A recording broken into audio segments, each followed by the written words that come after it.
신앙 고백 드리겠습니다. 전능하사 천지를 만드신 하나님 아버지를 내가 믿사오며 그 외아들 우리 주 예수 그리스도를 믿사오니 이는 성령으로 잉태하사 동정녀 마리아에게 나시고 본디오 빌라도에게 고난을 받으사 십자가에 못 박혀 죽으시고 장사한 지 사흘 만에 죽은 자 가운데서 다시 살아나시며 하늘에 오르사 전능하신 하나님 우편에 앉아 계시다가 저리로서 산 자와 죽은 자를 심판하러 오시리라. 성령을 믿사오며 거룩한 공회와 성도가 서로 교통하는 것과 죄를 사하여 주시는 것과 몸이 다시 사는 것과 영원히 사는 것을 믿사옵나이다. 아멘. 참 좋으신 하나님 감사드립니다. 오늘도 또 한날을 허락하여 주셔서 주님의 은혜로 또 주님의 생명으로 하루를 살게 해주시니 주님 감사합니다. 무엇보다도 오늘 하루 주님 주신 말씀을 붙잡고 살기를 원하오니 우리 각 사람에게 주의 말씀을 부어 주시옵소서. 예수님 이름으로 기도드립니다. 아멘. 오늘 말씀은 잠언 1장에서 보시겠습니다. 잠언 1장 구약성경 잠언 1장 7절에서 9절까지 말씀입니다.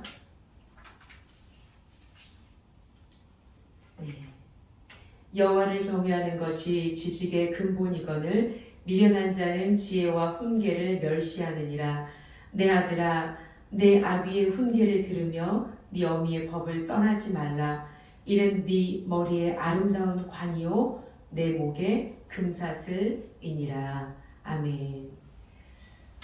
잠언 1장 전체를 보기를 원합니다. 간단하게 이제 살펴보려고 하는데 잠언 1장은 잠언 전체를 안내해주면서 동시에 결론을 말해주고 있습니다. 참 지혜가 무엇인지, 어떻게 살아야 할지, 우리가 실제적인 조언을 얻기를 원한다면 정말 당장이라도 잠언을 집어서 잠언을 집어서 읽으시기를 권하고 싶습니다.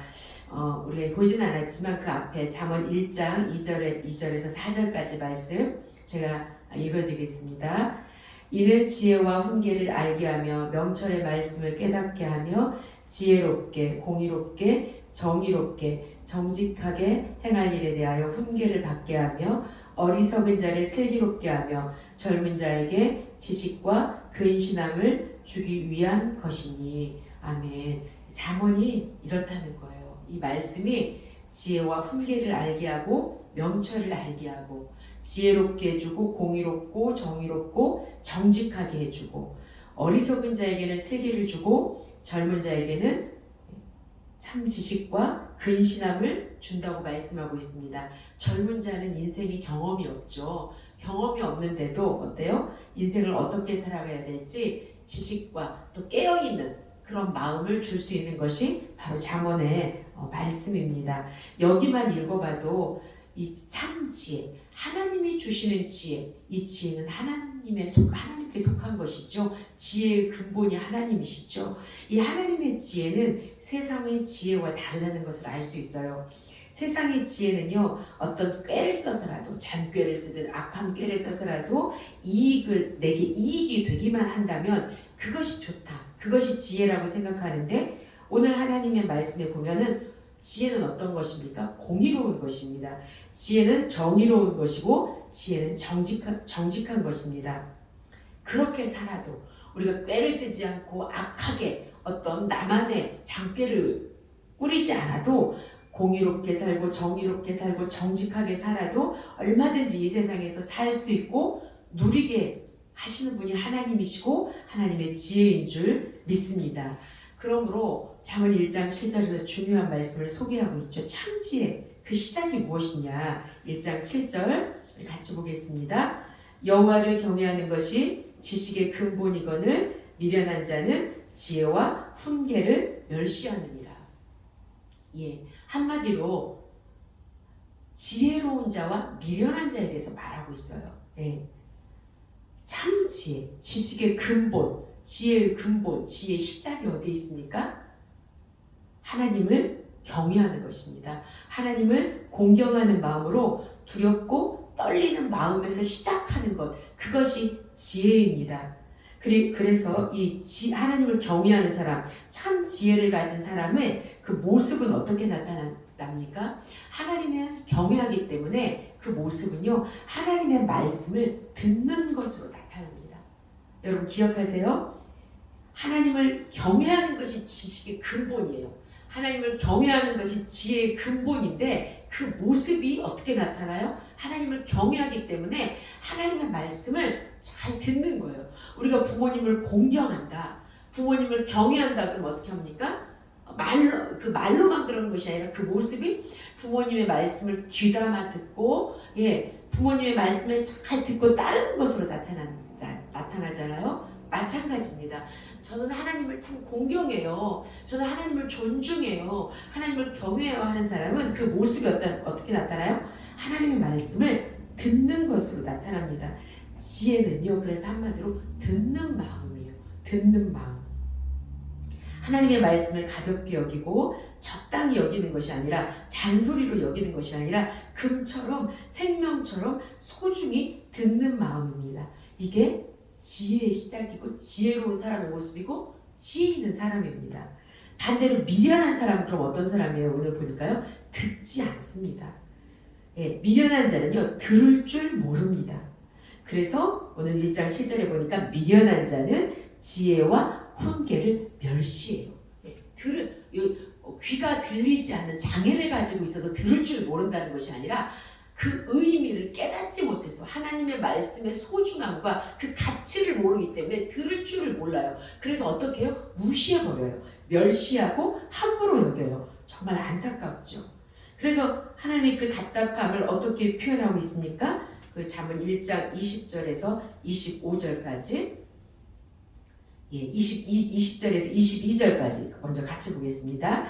지혜가 길거리에서 부르며 광장에서 소리를 높이며 시끄러운 길목에서 소리를 지르며 성문 어귀와 성중에서 그 소리를 발하여 이르되, 너희 어리석은 자들은 어리석음을 좋아하며 거만한 자들은 거만을 기뻐하며 미련한 자들은 지식을 미워하니 어느 때까지 하겠느냐. 이렇게 하나님께서 답답함을 호소합니다. 지혜가 소리를 높인대요. 여기서 지혜가 소리를 높인다는 것은 하나님, 지혜의 근본이신 하나님께서 이렇게 소리를 높이시는 거예요. 길거리에서 부르고요, 광장에서 부르고요, 시끄러운 골목에서, 우리의 일상의 삶에서 하나님은 계속해서 우리를 부르시고 하나님께로 돌이키라고 손짓하고, 여러 가지 사건을 통해서 성경 말씀, 설교 말씀뿐만 아니라 우리 가족 안에서, 일터에서, 학교에서, 환경을 통해서 하나님께서 계속해서 소리를 지르고 있어요. 소리를 높이고 있어요. 어리석은 자들에게도 거만한 자들에게도 계속해서 하나님은 말씀해주고 있어요. 그런데 그들이 돌이키지 않는 거예요. 그래서 하나님 답답하시니까 뭐라고 말씀합니까? 어느 때까지 하겠느냐. 제발 돌이키라는 거죠. 그러면서 23절에서 25절까지 보겠습니다. 주님이 말씀하시죠. 하나님이여, 나의 책망을 듣고 돌이키라. 보라, 내가 나의 영을 너희에게 부어주며 내 말을 너희에게 보이리라. 내가 불렀으나 너희가 듣기 싫어하였고 내가 손을 폈으나 돌아보는 자가 없었고 도리어 나의 모든 교훈을 멸시하며 나의 책망을 받지 아니하였은즉. 네, 그렇습니다. 이게요, 미련한 자래요. 아둔한 자래요. 미련하다, 세상에 깨가 없고 세상 말로 공부를 못하고, 이게 미련한 자가 아니라요, 계속해서 자기의 어리석음대로, 자기의 거만한 대로, 미련한 그 지식으로 계속 가는 거예요. 그래서 하나님께서 뭐라고 말씀하십니까? 듣고 돌이키라. 들으라는 거예요. 듣고 돌이키라는 거예요. 그럼 하나님의 영을 부어주시고 하나님의 말씀을 보여주셔요. 살 길을 알려주세요. 그런데도 미련한 자는 어떻게 합니까? 들려주는데도 듣기 싫어하는 거예요. 하나님의 말씀을 받지 않아요. 멸시해요. 돌아보지 않아요. 하나님의 손길을 돌아보지 않아요. 여러분, 저와 여러분이 이런 미련한 길에서 돌이키는 오늘 하루 이 시간이 되기를 원합니다. 우리가 오늘 지혜롭게 시작했더라도 우리 마음이 굳어지면요, 이내 미련한 마음이 되더라고요. 듣고 돌이키는 것이 하나님을 경외하는 자입니다. 그 사람이 진짜 지혜로운 자입니다. 근데 그런데 하나님이 아무리 소리 질러도 이 모양 저 모양으로 우리에게 말씀하셔도 듣기 싫어하고 돌아보지 않고 교훈을 멸시하고 책망을 받아들이지 않습니다. 미련한 자입니다. 미련한 마음입니다. 듣지 않는 마음이요. 그런 사람은요, 완고하고 고집이 세요. 그런 사람은 결국 자기를 죽입니다. 우리가 요즘에 이제 목사님을 통해서 역대하 말씀을 계속해서 우리가 나누고 있죠. 왕들의 이야기입니다. 얼마나 왕들 좋습니까? 좋은 위치에 있고 또 그들의 선조는 다윗 왕이고 조상도 자랑할 만하고 자기의 권력도 자랑할 만하지만 왕들도 딱 두 부류로 나눠지더라고요. 지혜로운 자가 있고 미련한 자가 있어요. 하나님의 말씀을 듣고 돌이키는 왕은 지혜로운 왕이고, 왕이라 할지라도 하나님이 그렇게 말해도 목사님이 이제 말씀해주고 가셨지만 아합 왕은 어때요? 듣지 않았을 때 미련하고 결국 자기를 죽이는 것을 보게 됩니다. 예, 말씀 그대로예요. 그래서 잠언 1장 31절에서 33절에 이렇게 정리를 내리고 있어요. 정리해 주시고 있어요. 31절 33절 같이 보겠습니다. 그러므로 자기 행위의 열매를 먹으며 자기 꾀에 배부르리라. 어리석은 자의 퇴보는 자기를 죽이며 미련한 자의 안일은 자기를 멸망시키려니와 오직 내 말을 듣는 자는 평안히 살며 재앙에 두려움이 없이 안전하리라. 아멘. 네, 맞습니다. 이 말씀을 그대로 정리해주고 있죠. 자기의 행위의 열매를 먹는다는 거예요. 하나님의 말씀을 듣지 않고 거부하지 않잖아요. 그러다 말겠지가 아니더라고요. 결국은 자기 꾀에 빠지고 자기의 행위의 열매를 먹어서 어떻게 됩니까? 결국 그것이 자기를 죽이고 자기를 멸망시킨다고 잠언 1장에서 이미 결론을 다 내려놓고 있어요.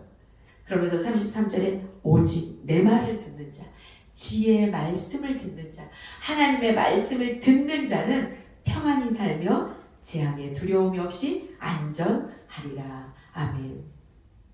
우리의 이 완고함, 우리는 모두 죄의 본성이 있습니다. 우리는 모두 태어날 때부터 죄를 짓고자 하는 이 마음을 가지고 있습니다. 누구 한 사람 없이 하나님을 찾지 않는 미련한 마음을 가지고 있습니다. 이 완고함, 나만이 가지고 있는 이 미련함, 이걸 어떻게 벗겨낼 수 있을까요? 여러분, 말씀을 읽으십시오. 지식을 얻고자 읽는 것도 아니고, 숙지하는 마음으로 읽는 것도 아니고요. 정말 겸손한 마음으로, 하나님, 저 어떻게 살까요? 저 어찌하면 좋겠습니까? 어찌할까는 정말 내가 이것도 해보고 저것도 해봤는데 할 수가 없어요. 어떻게 하면 좋을까요? 하나님 말씀해 주세요. 내가 듣겠습니다. 이렇게 겸손한 마음, 가난한 심령으로 하나님의 말씀을 읽으십시오. 이 마음의 동기가 중요합니다. 하나님의 말씀을 들으십시오. 깨닫는 마음을 달라고 기도하십시오. 그럴 때 하나님께서 우리에게 탄식하는 마음을 주실 것입니다. 아, 주님 어찌하면 좋겠습니까? 어찌할꼬. 그 마음에 하나님께서 어떻게 해주시겠다고 말씀하셨어요? 내 영을 부어주겠다. 내 말을 너에게 보여주겠다. 하나님께서 이 사람에게 돌이키는 마음, 지혜로운 마음, 복된 마음을 부어주실 줄 믿습니다. 여러분 기억하십시오. 내가 과연 지혜로운 자인가, 미련한 자인가? 내가 오늘 하루 지혜로운 자로 갈 것인가, 미련한 자로 갈 것인가? 그것은 어디에 있습니까? 듣는 마음입니다. 내가 듣는 마음인가, 듣지 않는 마음인가? 하나님께서 우리에게 모두 듣는 마음을 주셔서 정말 복된 마음, 지혜로운 인생 되기를 축복합니다. 기도하겠습니다. 하나님 아버지 감사합니다. 세상에는 두 길이 있다고 잠언에서 말씀하고 있습니다. 지혜로운 자가 있고 미련한 자가 있습니다. 지혜로운 자는 하나님을 경외하는 자고 하나님의 말씀을 듣는 자입니다. 그러나 미련한 자는 끝까지 듣지 않고 고집하는 자입니다. 하나님 우리의 완고함을 벗겨주십시오. 하나님 우리의 미련함을 벗겨주십시오. 정말 어찌하면 좋겠습니까? 우리의 미련함 하나님의 말씀 앞에서 벗겨지는 줄 믿습니다. 하나님 말씀 앞에 설 때 어찌할꼬 탄식함으로 하나님 앞에 엎드릴 때 우리의 미련함이 벗겨질 줄로 믿습니다. 우리 모두에게 듣는 마음을 주셔서 정말 지혜로운 삶, 복된 삶, 하나님을 경외하는 삶을 살 수 있도록 축복하여 주시옵소서. 감사드리며 예수님의 이름으로 기도드립니다. 아멘. 하늘에 계신 우리 아버지여, 이름이 거룩히 여김을 받으시오며 나라가 임하시오며 뜻이 하늘에서 이룬 것 같이 땅에서도 이루어지이다. 오늘날 우리에게 일용할 양식을 주옵시고 우리가 우리에게 죄 지은 자를 사하여 준 것 같이 우리 죄를 사하여 주옵시고 우리를 시험에 들게 하지 마옵시고 다만 악에서 구하옵소서. 대개 나라와 권세와 영광이 아버지께 영원히 있사옵나이다. 아멘.